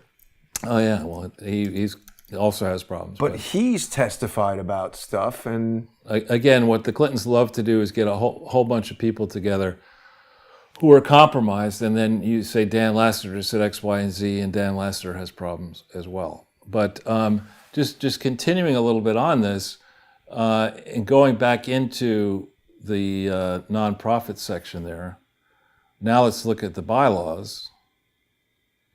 Which is this? Yeah. And let's look at the first page. Yeah, it says again, the purposes for which the corporation is established, in addition to those specified in the code, are, and here, among others. Now, the purposes, you can put what you want in the bylaws. It doesn't really matter. The purposes, the authorized purposes, are in the articles. This is in the so what category, but it reiterates treatment things that are not tax exempt. Do you think this is written by a lawyer? Because I find lawyers like to say things like inter alia. Yeah. I think this is probably written by Ira Magaziner or somebody. Is he a lawyer? No, he's an idiot. Right, that's what I mean. Yeah. That doesn't seem right. And it's one of these things. If you're a consultant, right, you are trained to think as if, particularly if you're a consultant in the New World Order time frame. The ordinary laws, national laws, those don't matter. International, global laws, there is no global court, those don't matter. And so when I put in the piece of paper and in my stentorian baritone, I'll yell this out and people say, well, that sounds pretty fucking impressive. He cited a code and that's great. Yeah. This is Wall Street Journal from 1999 right. about Dan Lasseter. I mean, I think he's... By Micah Morrison. Oh. Well, he's now with Judicial Watch, right? So this is basically Dan Lasseter is like a cocaine doing buddy of Bill. I think Dan Lasseter, from memory, operated a small business investment company and had given some money.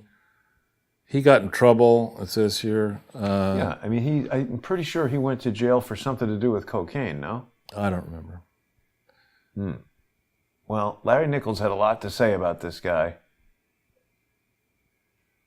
And he, I believe, was accused of like turning out 16-year-old girls, getting them addicted to drugs, and then making them prostitutes, basically. So can we go back into the... Yeah. So the bylaws here, they recite principles that are not principles. And if we go, not tax-exempt purposes, rather, and you notice, I love this, section 1.2, purpose singular, and the purposes plural. This is the kind of stuff that a good lawyer would never, this would never go out in this fashion. So at the very end of this document, there's 2 pages of the organizational meeting, and you start there. Oh, yeah, here they are. Yeah, and interesting that the 6 directors who were initially created, this fellow is in Massachusetts. She works in his office. Well, I was going to say, so you say probably Ira Magaziner wrote this? I'm just guessing. I agree, because he's put his name first, and there's really no other reason for that. Right, so Ira Magaziner is here. Lynn Margario starts a nonprofit, Cradles to Crayons, or Crayons to Cradles, or something like that, in Ira Magaziner's office. She also worked for Ira Magaziner in SJS Consulting, I think. Ed Wood is a knucklehead. Maggie Williams is a political hack who works in the New York office. Bruce Lindsay is another political hack from Arkansas. And Eric Nonax is another political hack in the New York office of the Clinton Foundation, who also, for his sins, is on the board of the Clinton Global Grifter Initiative.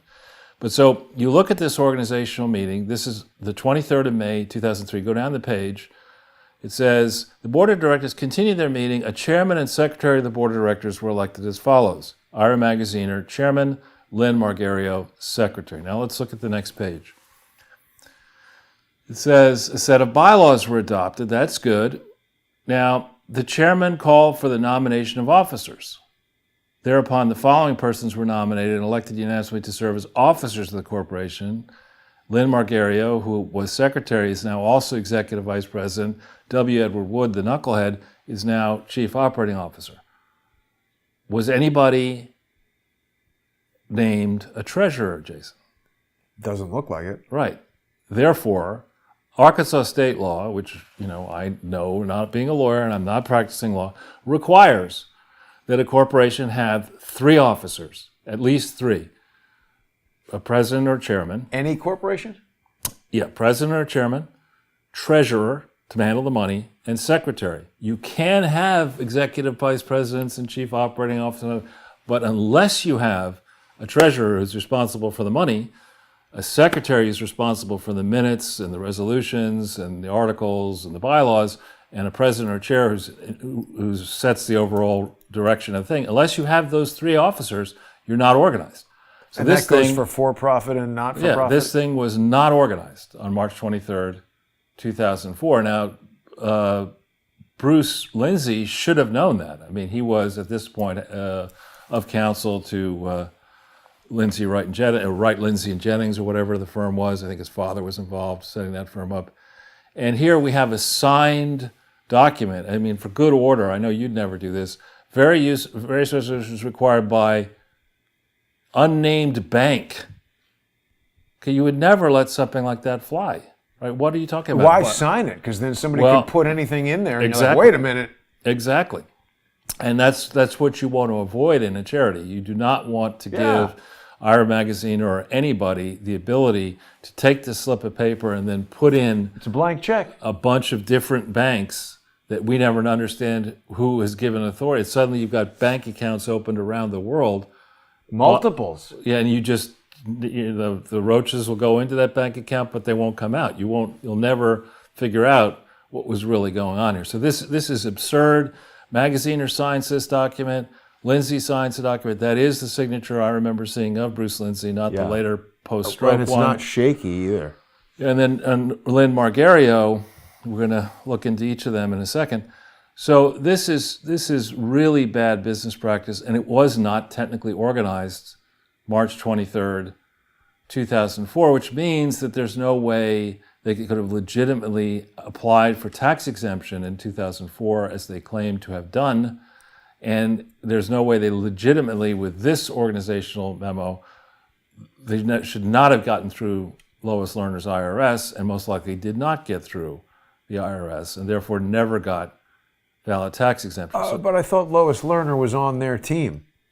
Well, again, if you want to create Clinton consultants and you don't want to be tax exempt, and you don't want to worry about solicitation rules, you could do all that, and no one will be the wiser for it. But the second you say you're going to be a tax exempt entity and do all this shit, you're totally screwed, because you do it, and people like me absolutely have the right to go and say, well, when were you organized? Show me proof that you no were. one's doing anything. Well, that's not true. We don't know that that's true. Okay. We know we do know that the IRS case is very well advanced, the Doyle Moynihan case, and we do know that may involve the Clinton Foundation. So let's go back into that nonprofits thing for a second. Yeah, you had the right thing there for just a second ago. No. Wait, this? No. The first one, just do 68 KB. The other problem, there are many problems here, but next page, in discussing dissolution, in the event of dissolution of the corporation's property shall be conveyed or distributed to lowercase the William J. Clinton Presidential Foundation, which does not exist. There is no such thing on March 23rd, 2004. It was uppercase THE, William J. Clinton Presidential Foundation. And then we know that in April 23rd, 2005, they changed the name of this thing, but they don't amend the articles of Clinton Foundation HIV/AIDS Initiative to reflect the change. So there are all kinds of extremely sloppy, Speaking generously. details here that would call into question, if you were a legitimate donor talking about your government, the government of Ireland or Norway or Unitate or whatever, you're talking about sending hundreds of millions of dollars towards this mess, and yet these people can't do elementary housekeeping in Arkansas, and yet they say they want to go handle money around Tanzania and South Africa and India and all these different places. It's ridiculous. But I mean, isn't that suggestive, Charles, that these leaders of these other countries know exactly what's going on and don't want to look? Could be. So let's go to the open corporates for a second. That's not open corporate, yeah. And let's punch in Lynn Margario, LYNN MARGHERIO, and then you have to hit officers, not companies, yeah. And then you hit it. And here you get Cradles to Crayons. What the hell is Cradles to Crayons. This is this idea which, I mean, as somebody who participated in the raising, I won't say rearing, raising of two children, the last thing you want to do is give your children's used anything to a charity, because little kids are germ magnets. I mean, that is what they are, and they're wonderful, and I love the time I got to spend with my kids when they were growing up. But the sickest to date that I've ever gotten was when they got sick. I mean, they go and they go to school. They go to school and they get other kids are sneezing all over them. You get pink eye. You get all these problems. And so the notion that you're going to set up a charity where the idea is to take used children's toys and put them in grab boxes to be gathered up to be given to ghetto kids is just absurd. It really is. I mean, you should take used children's toys and incinerate them, And usually they say, don't give us used toys. They say it now? I mean, like toys for tots, it always says new toys. Right, exactly. You absolutely should give new, and ideally wooden toys, not plastic. Why? Well, wooden toys last longer. Oh, but nobody, I mean, you need some Star Wars toy or something, or Legos for a kid. But you know what I'm saying. So here's Lynn Margario, and that thing still exists, and that charity was operated for a time in Ira Magaziner's office. Let's punch his name in to this and see what we come up with in terms of Ira Magaziner.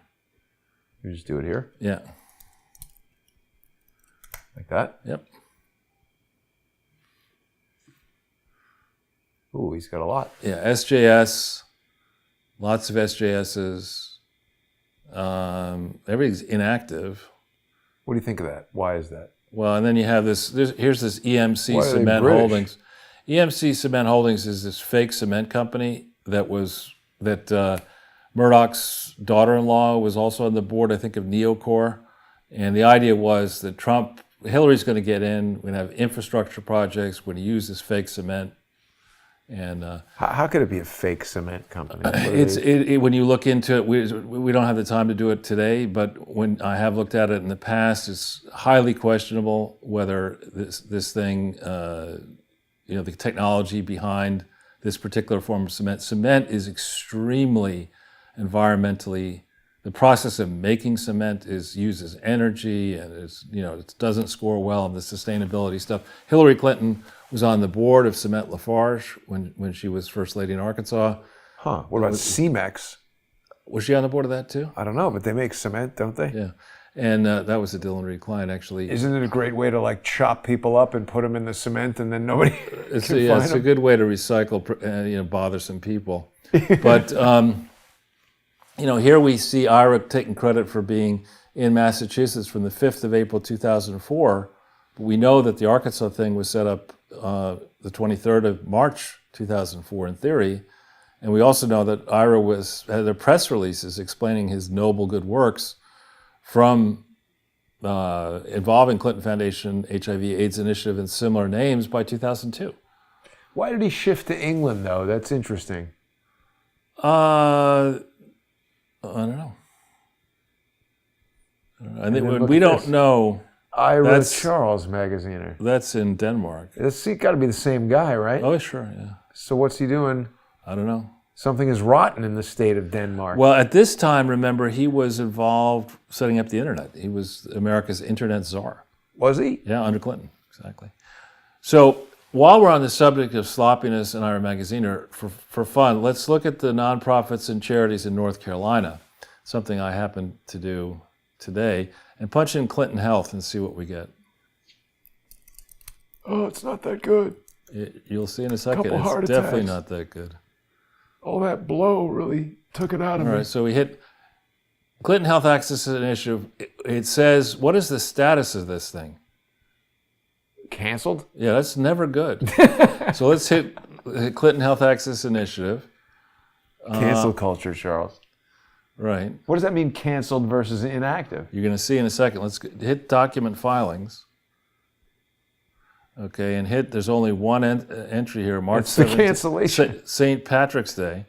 Okay. Oh, but wait. it led Let's to look what? at the insufficiency letter and see what it says. That's always...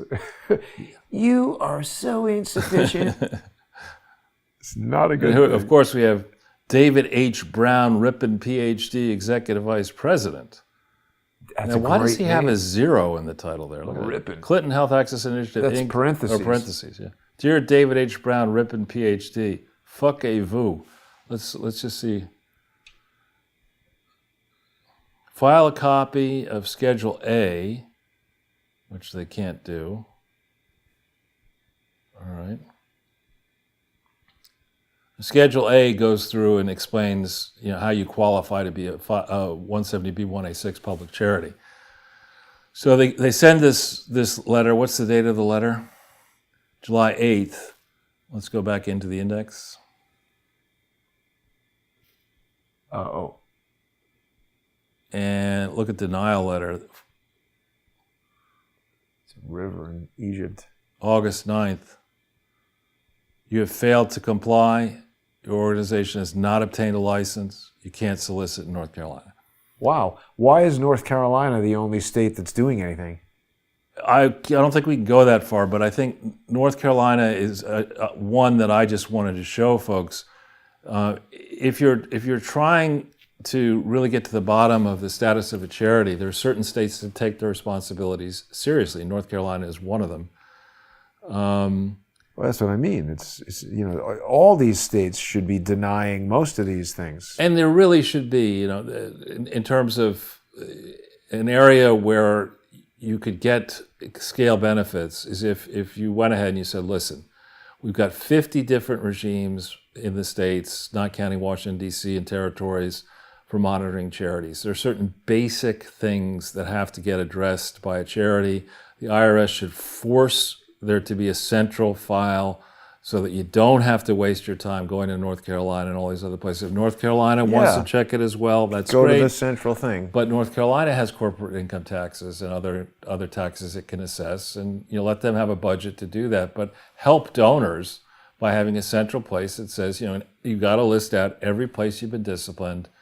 If you weren't organized, you're dead. If if you're supposed to be audited and your audit is a disaster, you're dead. Or not there. And all that stuff should be in one simple place for us to get, but it's not. So what are the other ones that we want to go through? Oh, that's Magaziner. We've done that.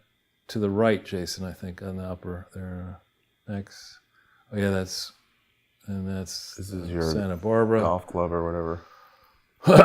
Yeah. Well, I don't know. Was that all that we... actually, Charles, I do have something. Yeah, we have the Archwell stuff. Well, yes. But before we do that, I have a special something to share with everybody. This is not live, but this was recorded just moments before we went to air by a friend of mine who I've spoken about on the show before, but has never been on the show. This was a friend of mine who helped me develop one of my 3D cameras is in upstate New York. And he's a hermit. He's not a hermit. He sent us this little video clip of what's going on right now. Leave our kids alone! Hey, Hocho, leave our kids alone. Oh no, you just That's a big guy. Saying you're just Cuomo 2.0. Oh no, you just 2.0. It is a huge crowd. I mean, that looks like a couple thousand people to me. That's amazing. Not exactly socially realistic. Well, I think, wasn't it the case that you and I were at some of the very earliest demonstrations of these? Absolutely. I was speaking to Joe about it last night. We were just in the park, and it was like Joe with a megaphone and one or two other people. Right. And then the next we were like, hey, there's that lady again. Yeah. We like get to know her and talking to her, and now they've been all over the place. Yeah.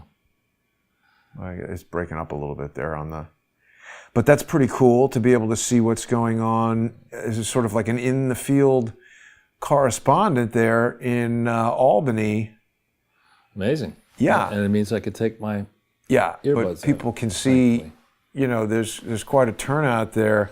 People are, they should have been playing We're Not Going to Take It, but she's Cuomo 2.0. I agree with that. No, I mean, the collection of knuckleheads in New York, now we have this new DA in Manhattan. Oh, yeah, let's talk about him. What's his name? Farquaad? I don't know, but Lord Farquaad. He's the first black district attorney, I'm pretty sure. I don't care whether he's black, white, or, the Rainbow Coalition. I mean, the idea that you're going to say... Alvin Bragg. Yeah, and can't even do that well. I mean, the idea that you're going to go and telegraph to the criminal community that with immediate effect, this moron has announced that he's not going to prosecute crimes that should be prosecuted, violent crimes. It's so stupid to announce. I mean, obviously it's terrible. But you're dealing with New York City and a crime explosion, and maybe if there's cops not wanting the vaccine, so the cops are down. I could understand the guy saying, hey, we have a problem. There's X number of crimes happening, and we can only deal with this smaller number. But you shouldn't even admit that. No, not admit it. I'm saying in some kind of internal meeting, I could see him saying that and say, okay, what we're going to have to do is just don't prosecute these crimes, and these crimes. But don't tell people that. Well, again, I call bullshit on the idea that they don't have the resources. I bet you the budget of this thing is gigantic. Yeah, they could do whatever they need to. And really, I mean, I don't know, and maybe there are hard cases that that deserve sympathy of people who just are wired the wrong way, and they wake up and instead of wanting a bottle, they want to break the law, and they spend the rest of their life breaking the law, and there's nothing you can do. Maybe there are people like that, but I think by the time you've been to prison for the 5th gun violence charge, yeah, it's time for jail. It's time for a discussion. Elon Musk has got a project on Mars. I mean, when on the backside of Mars, that's where you're going, unless you get some, not religion, but you think about what you've done here. 5 times of the same gun crime. What the fuck is your problem, dude? Yeah, and then you hear about the people that they're killing and everything that they're. It's so upsetting, Charles. Yesterday I had Joseph McBride on the show, and he was talking about, I think he's 5 or 6 or more clients from January 6th. And these are people who haven't even been charged, right? They're just, they're being held. They haven't been sentenced. It's a pre-trial detention. You're supposed to get arrested and then have a speedy trial, not sit in jail for a year before they decide if you did it or not. People are applauding it because they say, oh, January 6th, they deserve jail. You don't even know if they did it or not. Again, this just proves the wisdom of the founders. I mean, this is not the first time we've had Salem witch trials. We had similar hysterical stuff in Europe, Inquisition. You have periods of time where it's easy to excite a crowd to go after somebody, paint them as a criminal, and just say, what they did is so bad that they don't deserve protections of the law. And that's just rubbish. And people who speak like that who should be repudiated. And if they're employed as pundits, they should be fired, and they should pay a price. I mean, because it could turnabout in this case is not fair play, but you could have President Trump sworn in January 20th, 2025, and if he decided to be a complete douche, I mean, he could make a list up and say, all right, everybody who was doing this crap to our team is now going to get sent to prison in Texas. The douche list. And we're going to keep you there in a really hot, smelly place, and with no air conditioning and no sanitation, and we're going to figure out what we want to charge you with when we get around to it. But it's just totally not appropriate. And somebody like a Bernie Sanders, if he really wanted to be credible, at this point I think he's just the doddering old fool club. But I mean, he should get up and say, "No, wait a minute. We revile those who entered the Capitol, and we will those who committed offenses inside the Capitol and threatened the safety of sitting politicians and other workers inside the Capitol. They will be brought to justice." But it is not correct to keep people in pretrial detention without charging them for over a year. That is absolutely not appropriate. No. This is what you were talking about last week, I think. Well, right. I have been kind of organically drawn into this debate hovering around Harry and Meghan, the Prince and Duchess of Nothing, or whatever in California. So their charity raised less than $50,000 in its first year, spending more money on legal fees to dissolve their original Sussex Royal UK Foundation. Well, let's go to Company's House in Google and look up Sussex Royal, see what we find. Okay. And again, it's a problem here to set something first up in the UK and then set something up in the US. I mean, you're supposed to actually, the US wants you to do it. Now, wait a minute. Company's House, you want. But I must have spelled it wrong. Plural. IES, Company's House.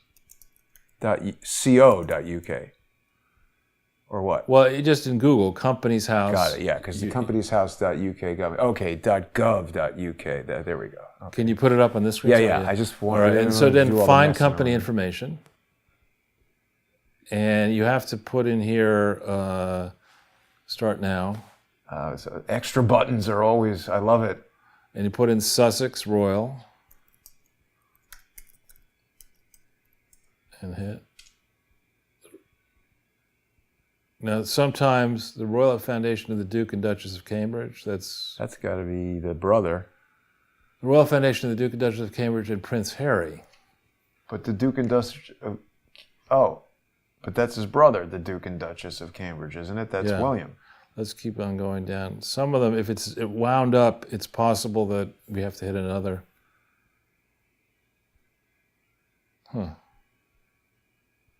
Strange. Let's go back to the back of page. And it says advanced company search. Hit that one. Okay. Company name. Yeah, what was it? Sussex Royal?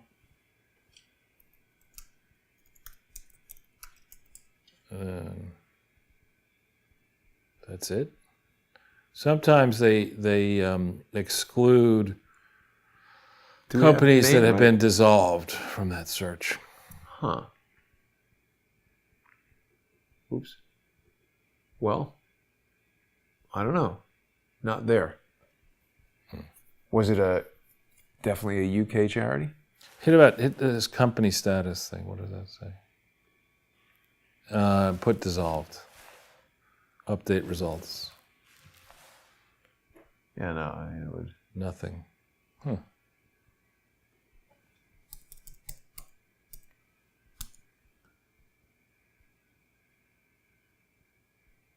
Sussex Limited. I don't know. Not there. Very strange. But just back to that article for a second. They actually spent $55,000 on attorneys wrapping up the UK nonprofit that they launched in 2019. That's strange that there's just nothing at all about it there. Incorporated in Delaware on April 17th. Well, yeah, so let's look at this Archwell, because I was looking at that and it was pretty strange. Where do you want to look? ProPublica or We can look in Delaware. Or open corporates. We can Yeah. look in. You already have open corporates up top. Right. Somewhere. And the thing is, Next to OC. You see that? yeah, it's called, what's the new thing called? Well, it's ARCHEWELL. Right.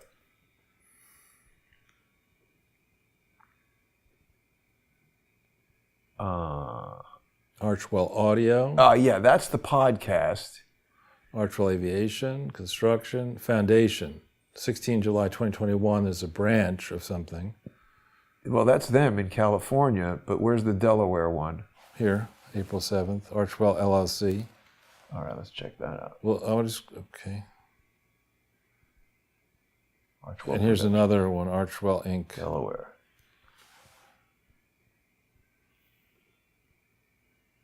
Limited Liability Company, that's not a charity. That's the Paracord thing. Right, that's what I was looking at. So what is this Paracorp? That's their agent, but it masks a lot of stuff, I think. I don't know. It's like Paracorp, it just sounds like one of these. Yeah, I mean, an LLC is not going to work for you as a charity. Well, there's something else that's interesting about Archwell is that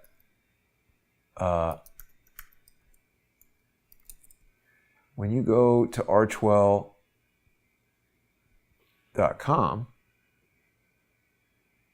What about in the more upper or about?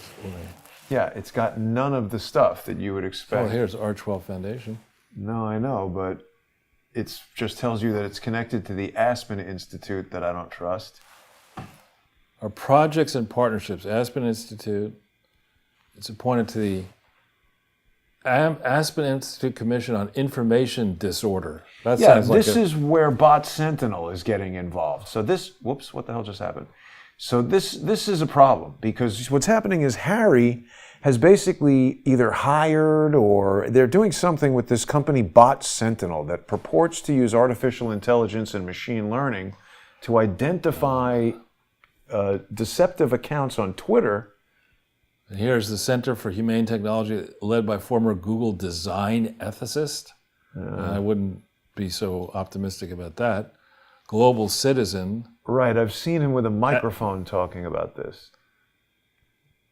Got Kovacs. $360 million together? Wow. Yeah, Global and Citizen. Kovacs. UCLA Center for Critical Internet Inquiry. Yeah, I'm sure that's really... World Central Kitchen. These are like the press releases that used to go out in internet bubble days.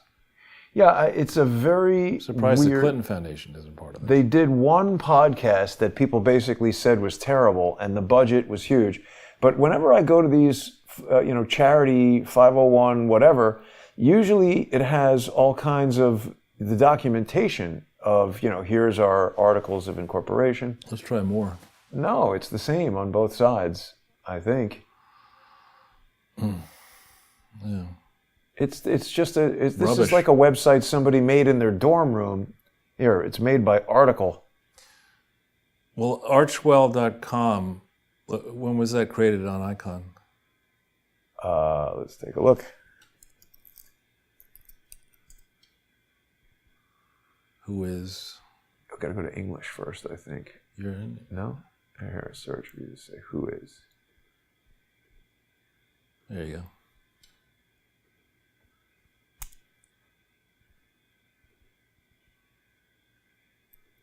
www.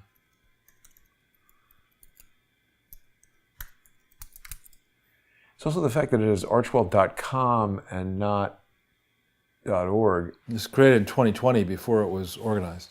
Yeah. Because I That's think the it was problem. their podcast website before it was the foundation. Again, that's people like this. I mean, They got to save money, Charles. He's, right. I mean, we've already done. Didn't we do When Harry Met Sally? What do we call it? When Crooked met Hillary. somebody.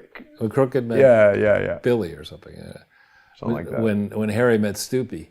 Something like that. But I mean, it's for precisely people like this. I mean, in the old days, and maybe this is a generational thing that Queen Elizabeth just can't be bothered. But in the old days, Queen Elizabeth would have had, or her equivalent, would have had a trusted person who would say, look, Harry used to change his diapers or have people do that. Just flog him. But the guy is now 30 odd years old and he's married and he's a numbskull. He doesn't know fuck all about the law and all that kind of stuff. So let's get a smart barrister or solicitor. Hang out with him all the time. To check anything, any business venture that he's going to do, whether he wants this or not, is going to have to be dry cleaned by serious people who have the families, the firm's interests at heart.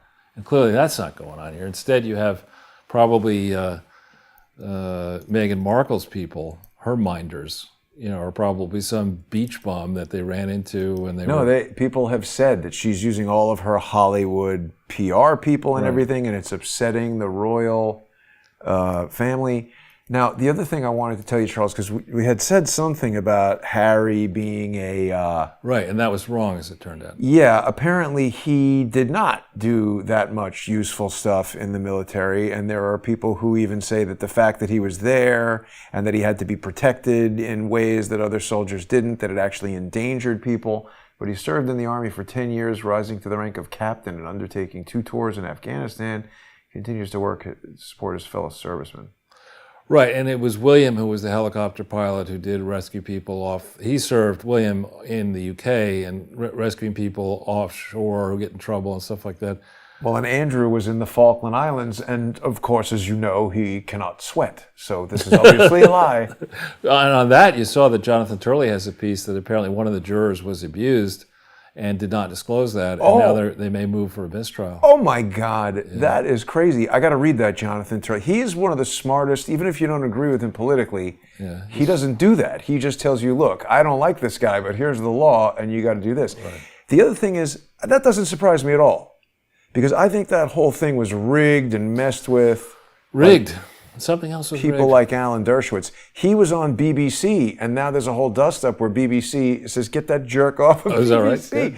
Well, there was some kind of problem where they didn't vet what he was saying, and there's a big Alan Dershowitz BBC dust-up. God almighty. I mean, that guy, let's see what they say here. BBC says the interview with ex-Epstein lawyer broke editorial standards. And the Mirror, look at this guy. Not a great picture. Yeah, he's like, I am extremely pale, and if a strong wind comes along, I'll blow away. Maxwell was found guilty of recruiting and trafficking young girls to be sexually abused. Dershowitz used to be a lawyer for Epstein and has himself been accused of sexual abuse by one of the accusers. Here it is. Last night's interview with Alan Dershowitz after the Ghislaine Maxwell verdict did not meet the BBC's editorial standards, as Mr. Dershowitz was not a suitable person to interview as an impartial analyst. He never is. And we did not make... I think that's pronounced analyst. Yeah, he put the anal in analyst. And, we will look into how this happened. What about the fact that you had a a necrophiliac pedophile working for you for decades. Look into how that happened. I'll tell you, Charles, BBC is just an absolutely crazy thing. It really is. I can't But you watch it. must have it if you're British. TV tax. That's true. Yeah, That's extortion. I know. But so Dershowitz... It's cruel and unusual punishment is what it is. I mean, portions, sometimes on BBC they have good programs, but the news programs are horrific. The comedy, I mean, you have Monty Python from BBC, so that's good, but... And you had Yes Minister and Yes Prime Minister. I don't know that was necessarily on BBC, but it was on British television. I think it was all they had until like 1980 was BBC. Well, I don't know, Charles, anything else we want to... Well, tomorrow is going to be all about commemorating January 6th. I don't know if we want to do a Well, special. yeah, let's talk about what we want to do with that. I mean, do you want to sit here for 5 hours and go through the thing again? We'll talk about that offline, what we want to do, but we should do something. Do something. I mean, the fact that people are still in jail. I mean, we could do hobo on the street interviews about what should happen with January 6th. We'll check the weather and see, and people will leave comments as to what they would like to see, but unless there's anything else you want to discuss, Charles. Biden's future is our president, unfortunately. We're going to have to live with this guy. Biden to the Chucklehead. future. 2020 is looking good, Exactly. according to Joe. I want to thank everybody for watching and remind people that they can support the show on subscribestar.com/crowdsourcethetruth or patreon.com/crowdsourcethetruth. I'm going to be exploring the insurrection narrative with Lee Stranahan later tonight at 8:30 on High Dive. I think people like to hear Lee's insights into things like this, so I hope people will join us, and we'll figure out what you and I want to do about tomorrow. I got to talk to Larry. I think he has a hearing or something, so we're getting ready. There's going to be something big happening with the citizens' grand juries in February, so we're kind of preparing for that. But thanks for watching, everybody, and there's going to be actually a Legacy Sunday with Charles episode premiering on the Sunday with Charles YouTube channel right after this. So if people have not yet subscribed to that Sunday with Charles YouTube channel, now is a great time to do that. And I really do encourage Crowdsource the Truth viewers to subscribe to these alternate channels, and I hope that people will